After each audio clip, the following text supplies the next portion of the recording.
So, what I would like to do now is discuss with you and think about how you envision the future of education. And while doing that, I would like to ask you to keep in mind also certain issues. Think, for example, of plagiarism. Because, with the online education, you don't have clear sight on your students anymore. It all happens from home, all happens online. How are we gonna address the challenges that come with that? So, like I said, plagiarism. What about cyber and data security, where we're emailing around with all this student data and they have to upload assignment, and it's important to keep that in mind. And how should we design the Moocs? Are they pre-recorded in the studio, or do they maybe are they live taught by the teachers? And also, do the students have to attend them live, or if it's pre-recorded, they can watch it at any time they like. Then, what about the exams, the assessments? Do the students really, as is the matter now, have to come to the university and take the exam? Or will it maybe look like this? And can the exam also be, I don't know, through Skype or digital? What about interaction? If students take the course from home, will there be enough interaction? I mean, it's certainly different than in a classroom. Yeah, we can do the peer reviews or the discussion fora, but not everyone will maybe participate in it. And then finally, is this really what we are aiming for? The empty traditional classroom? Is that really what we want? In terms of, the health situation right now, this is favorable, but, in a few months, I don't know. So, I would like to ask you to maybe, you can think about it yourself, but maybe also you can get together with some of your neighbors, 3 or 4 people together. I've been told to not get too close in terms of health issues, but and think about the future of online education. And like I said, is this the future? Are we really transitioning to online education? What will courses come to look like in terms of interaction, in terms of assessments, accreditation, examination? What would you want if you're a student or a PhD student? What would help you with becoming a better learner? Or what do you think would help students? The important question, is this what we want? Is this the future? And keep in mind the risks I showed you in the previous slides. So I will hand out some markers and paper and post-its for you. And please get together, and then I will give you about 10 to 15 minutes to brainstorm, and I will walk around a bit and assist you in the process. And I would like to see what thoughts you can get on paper. Any questions about this now? Okay. I hope you had some time to discuss with each other, learn from each other. And in the last bit of the session, I would like to hear from you what you came up with, what your concerns are, what your ideas are. So I had a brief talk with the group in the middle already, and they told me they were a little bit concerned about if there would be enough teacher and student interaction, because currently it's mostly it goes through the discussion forum, or if you have questions, it goes via email, but you do not really see the teacher live. And on top of that, they were concerned about motivation. If there's no teacher that maybe looks you in the eye, or tells you like, hey, you have to hand in your assignment, will the students be triggered enough to finish the course? And that's something I do see right now. Students, we have a lot of applications for the courses, and then in the end the students that actually take the exam is way lower than the amount of students that follow the course. So that's, well, something to think about, how we can improve that, because you see that along the way students really like stop the course because it's hard to keep up if it's all you that has to do it. So middle group, do you have any more points you would like to share? Oh, maybe okay, or so maybe two. Next two. Okay. Do you have ideas you'd like to? Well, I just took some very random notes, so I'll go with my notes. We focus on the question of, is this the future? And our table is kind of divided into yes and no.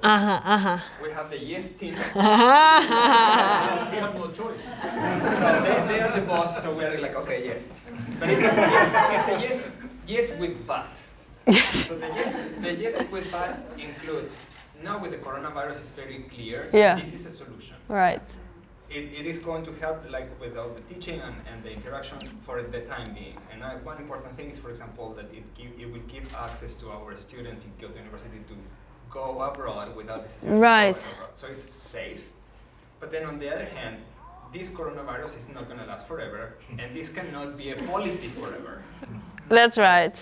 But think about climate change. Flying today is, you know, it's. And then one issue that arises, especially for me, I am from Argentina, and in Argentina, not everybody has a computer. Oh. Not everybody has access to internet. Right. So there's an ethical problem of access. Yes. And there's the ethical problem of not leaving anybody behind. Yes. So that's like Digital device. yeah, it's not a no, but it's more of a question mark. How do we overcome that? Well, today, I mean, in the Netherlands, there's a lot of governmental subsidies for the universities. If in the future we decide to, I don't know, make a radical change towards all online education, there could be governmental subsidy for providing laptops or improving internet. I mean, I'm just thinking out loud. I don't know if the Argentinian government can provide that. Oh yeah, and of course in other countries, there's high tuition fees, but well, if you would not have the physical classrooms anymore, that could be like investing in the internet or computers could be a solution. But I think it's a very good and very valid point. It's actually not just the have or have nots, because in Japan, a lot of young people don't have laptops, but they have quite nice smartphones, more expensive than cheap laptops. But it's not optimal device for learning online, right? So that's actually a different level of accessibility. Oh yeah. Good. We have two small Yes, things. please. One has to do with quality assurance, which is the issue that Tano-sensei brought in the beginning. So to some extent, what you are showing us, the quality assurance is given by the framework of edX. No. But that's a question mark.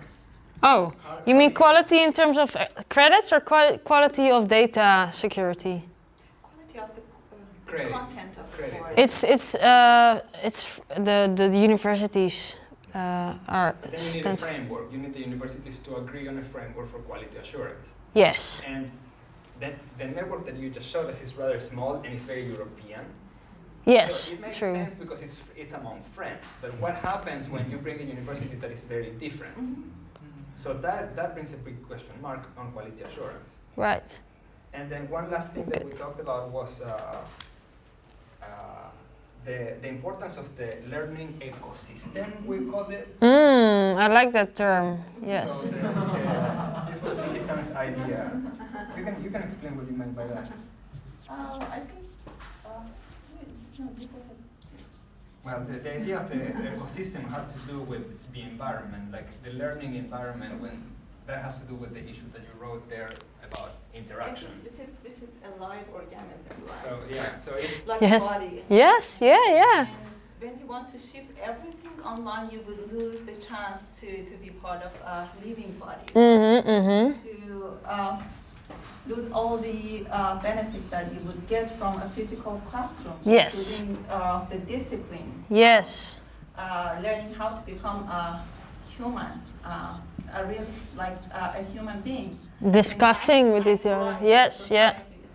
And discussing and interacting with others. Yeah. So you would lose all that. We were discussing about it. Yeah, good. You know? when we talk about like creating synergy, how this may create or boost synergy, but at the same time it may produce the opposite effect. When people get together, you get more ideas, no, by discussing. Yes.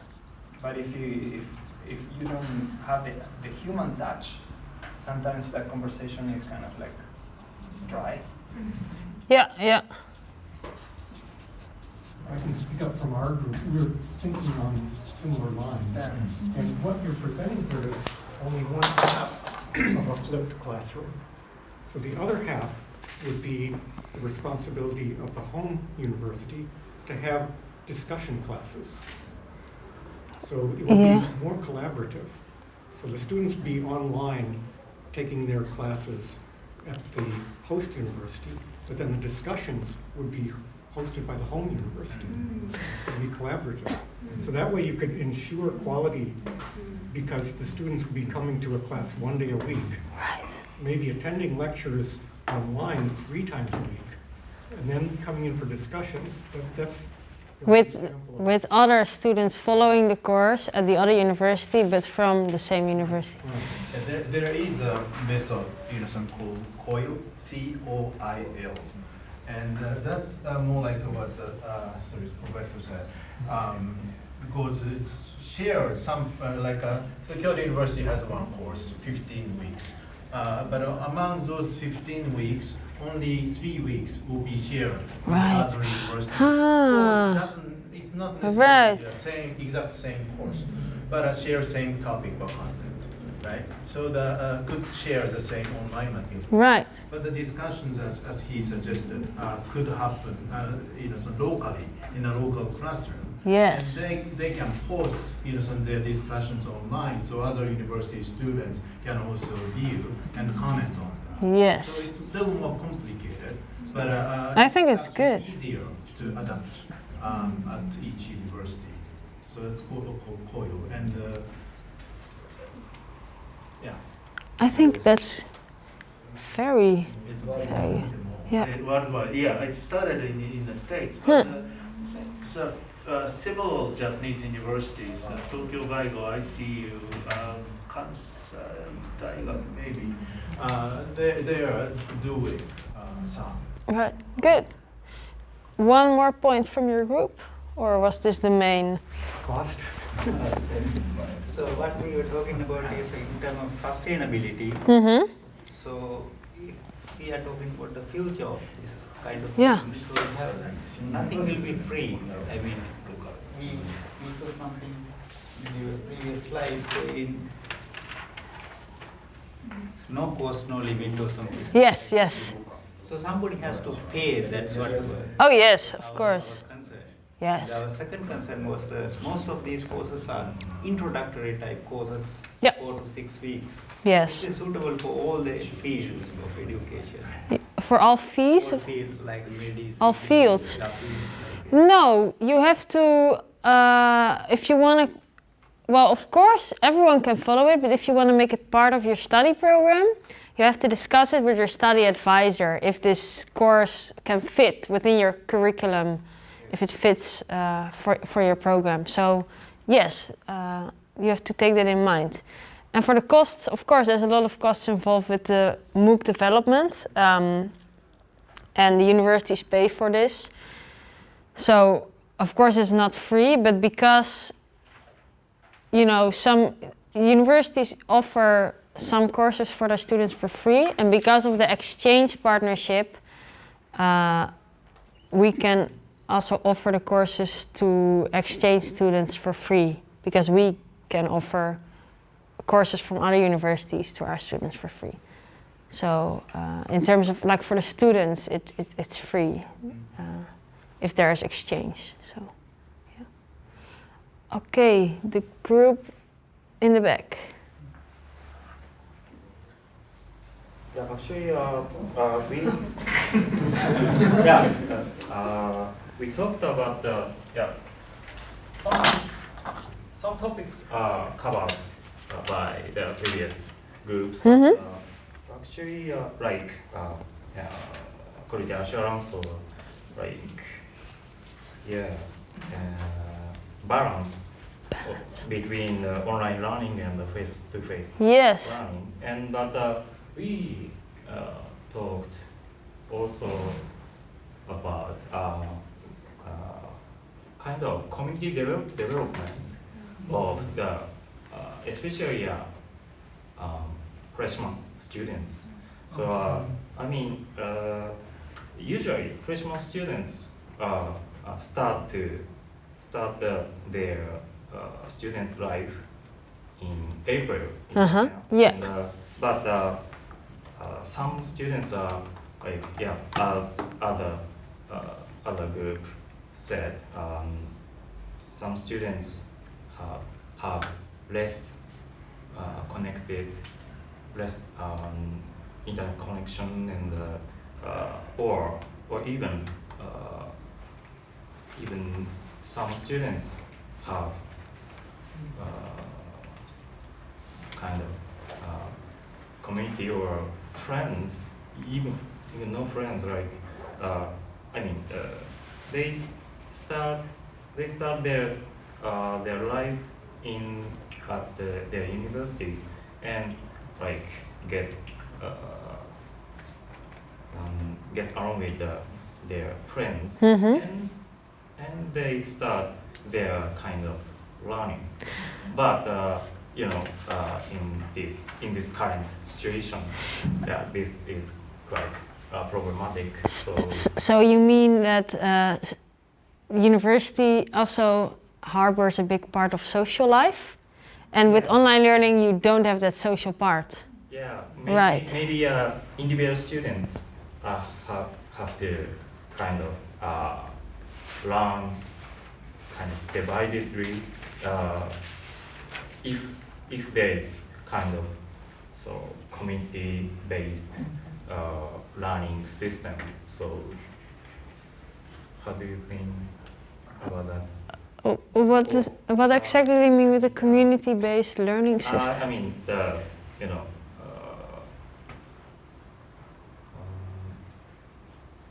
how can I say? I understand like that with seeing each other in the classroom you can make friends and there's the social aspect, and with online learning other people say like a circle, club activity. Yeah. Informal. Yeah. Classroom. Yeah. So lots of social interaction. Right. Maybe. Social groups. Right. Okay. Going beyond the departments and the classroom. Yeah.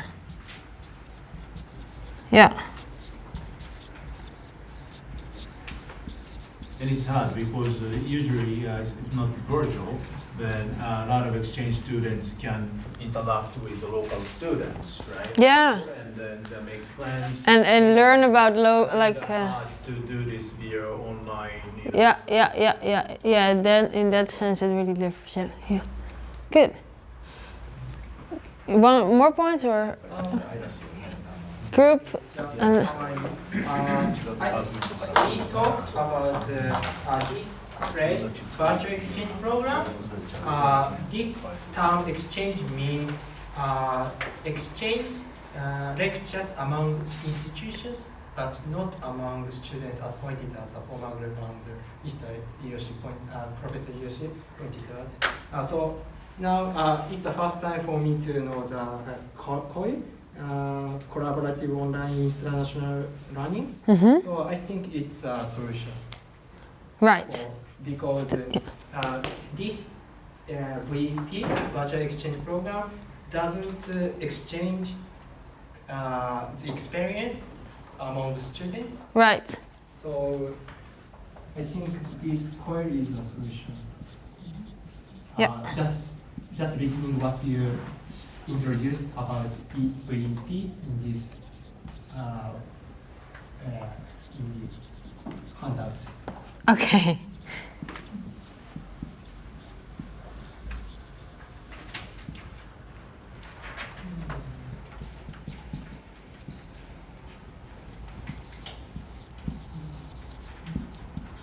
Any more points you discussed or you want to share? Or? More point. Or not? So, It's fine. I want. Just I can give one example. 国際教養大学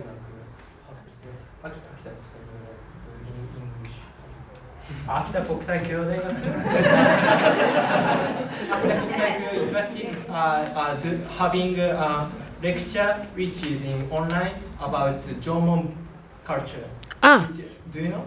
No, but it sounds interesting. I mean, kind of Japanese lecture on German culture online. Yeah, Jomon culture. And they use blockchain technology. Ah, yeah. to create it. Okay.